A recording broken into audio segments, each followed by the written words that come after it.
Struck out with no order as to costs. So that is my decision. Kawirigi weche goriwruok ma senators ma mine pachoka mong'ere kaka Kewosa notimo limbe e kar twech mar mine ma Lang'ata Women Maximum Prison kama ne giriwre gi mine go e Dhialo odiechieng' mine piny mangima. Jotelo go singo chulo fain mine manie twech maromo 76 kaka yor duoko piny kwan mine manie ute twech. Chenro ma koro gisingo chwalo e counties duto ma pachoka.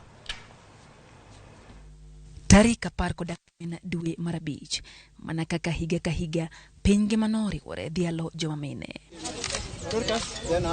E od twech ma Lang'ata Women Maximum Prison, riwruok mar senators mamine mong'ere kaka Kenya Women Senators Association notimo limbe ka Dhialo joma mine motwe. As Mother's Day today, we have decided to touch their hearts. We have decided to be with the women today ili kuweza kuangalia shida yao.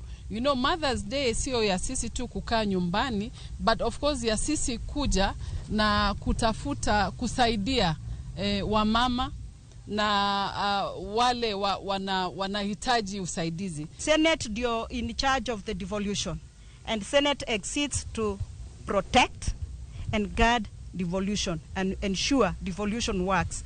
That's why as women senators we said we come together and we do activities that will touch the lives of women and children in this nation, and of course also men. And today is the beginning of a long journey.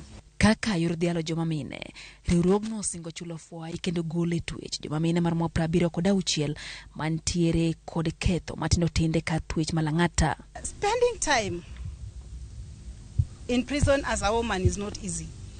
You may not understand it. It is not interesting.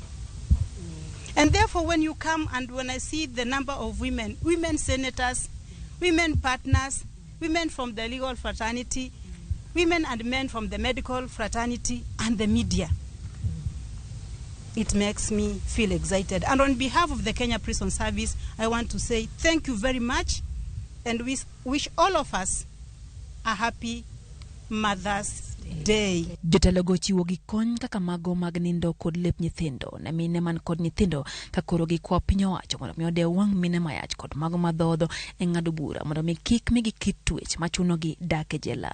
We have managed actually to bring in about 30 mattresses, about 60 blankets. We have brought toiletries like tissue papers, sanitary, because of course you know sanitaries. We hope that continually the ministry will continue to improve the position of women, especially those who are in a very tight corner when they have to come to prison with their children. And we would also plead with the judiciary that when they are sentencing mothers with little children, they can consider non-custodial sentences. Bende gisingo chalo chenro ni e counties duto ma pachoka ka koro gikwayo jo-Samaria mang'uon mondo mi oriwre kodgi e konyo mine mantiere ute twech. If there are any gaps in the law that they cannot be dealt with maybe at home or elsewhere, you can appeal to the Senate, and we shall be able to come with something that will help. Jotelo go bende okwa mine mondo mi piny owacho tich mayot mondo giyie loko kitgi ka gibedo mabor gi weche manyalo miyo chwalgi e od ang'ech.